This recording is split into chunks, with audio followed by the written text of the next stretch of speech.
পৃথিবী বড় স্বার্থপর, দুনিয়া বড় স্বার্থপর। দুনিয়া কাউরে জায়গা দেয় না, দুনিয়া কাউরে জায়গা দেয় না।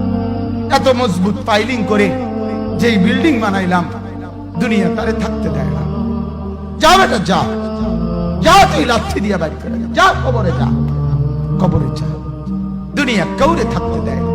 দুনিয়া কত ক্ষমতা ধরকে মাটির নিচে ফেলায় দিছে, দুনিয়া কত সম্পদ আলাকে মাটির নিচে ফেলে দিছে, দুনিয়া কত সুন্দরী নারীকে মাটির নিচে ফেলায় দিছে, মাটির সাথে রেজা রেজা করে ফেলছে। আজ আর চেহারা নাই, আজ আর রূপ নাই, আজ আর যৌবন নাই, আজ আর ক্ষমতা নাই। এমন বাদশা ছিল পৃথিবীতে যার হাতের আঙ্গুলের ইশারায় মানুষের গর্দান উড়াইয়া দিত, যার হাতের ইশারায় উঠত মানুষ, বসত মানুষ।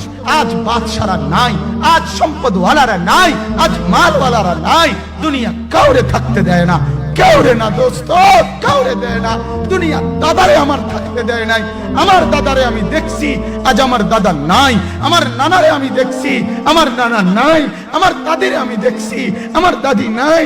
আমার নানিরে আমি দেখছি, আমার নানি নাই। আমার বাবারে আমি দেখছি, 14 লক্ষ টাকা বাবার পেনশনের আমি সব ডাক্তারের পিছনে খরচ করে ফেলছি, বাড়ির ফসলের জমি বিক্রি করে ফেলছি। আমার বাপ যেন না মরে বারবার বারে হসপিটালে নিছি, কিন্তু দুনিয়া আমার বাপকে থাকতে দেয় নাই। আমার বাপ কবরে চলে গেছে। দুনিয়া কাউরে থাকতে দেয় না, কাউরে না, কাউরে না, কাউরে না, কাউরে না।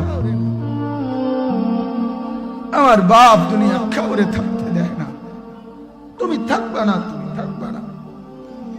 দুনিয়ার ধোকায় পড়ো না বাপ, দুনিয়ার ধোকায় পড়ো না। মাকে বুঝার, আজ মারা বেসামাল হয়ে গেছে, আজ বোনেরা বেসামাল হয়ে গেছে, বেপরদার উৎসব তুলে দিছে। এটা যেন আল্লাহর সাথে যুদ্ধ করছে। আল্লাহ করোনা না, তুমি আরো কিছু দাও, আমরা বেপরদিকে ছাড়বো না। যুবক ছেলেগুলো যেন বলতেছে, আল্লাহ তুমি করোনা দেওয়ার চাই দাও, অশ্লীল ছবি দেখা, ফেসবুকে নর্তকী দেখা আমরা ছাড়বো না। দেখি তুমি কি করতে পারো, তুমি যা করার করো। দোকানদার ব্যবসায়ীরা হারামের লেনদেন করা বন্ধ করছে না, সুদখোর সুদ ছাড়ছে না, ঘুষখোর ঘুষ ছাড়ছে না, নাফরমান আর জিনাকার ব্যভিচারী এরা কেউ কিছু ছাড়ছে না। বেহায়ার বেপর্দা নারী তার অশ্লীলতার বেহায়াপনা ছাড়ছে না। মুসলমান তার ঘরের টেলিভিশনের নর্তকীর আওয়াজ তো বন্ধ করছে না। হায় করোনা কিভাবে যাবে, আযাব কিভাবে যাবে বলেন, বলেন, বলেন আপনারা। আমার বাপ ফেরাউনের উপরে তো আযাব এতদিন ছিল না, নমরুদের উপরে আযাব এতদিন ছিল না, সাদ্দাদের উপরে আযাব এতদিন ছিল না, কারুনের উপরে আযাব এতদিন ছিল না, লূত আলাইহিস সালামের কওমের উপরে আযাব এতদিন ছিল না, হুদ আলাইহিস সালামের কওমের উপরে আযাব এতদিন ছিল না, নূহ আলাইহিস সালামের কওমের উপরে এতদিন আযাব ছিল না।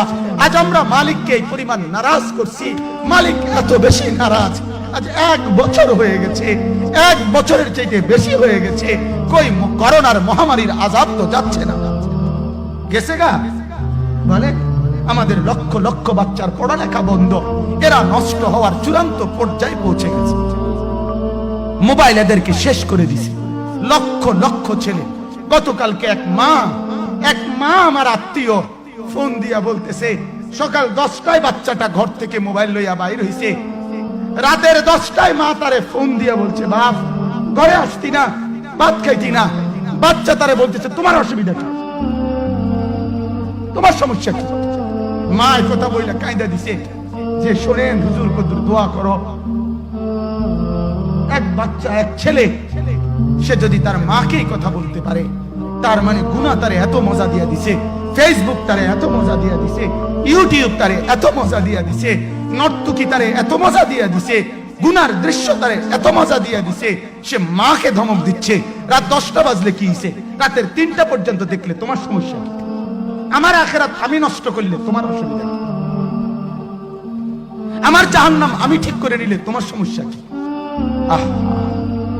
আল্লাহ আমাদেরকে মাফ করে দেন, আল্লাহ আমার জাতিকে মাফ করে দেন।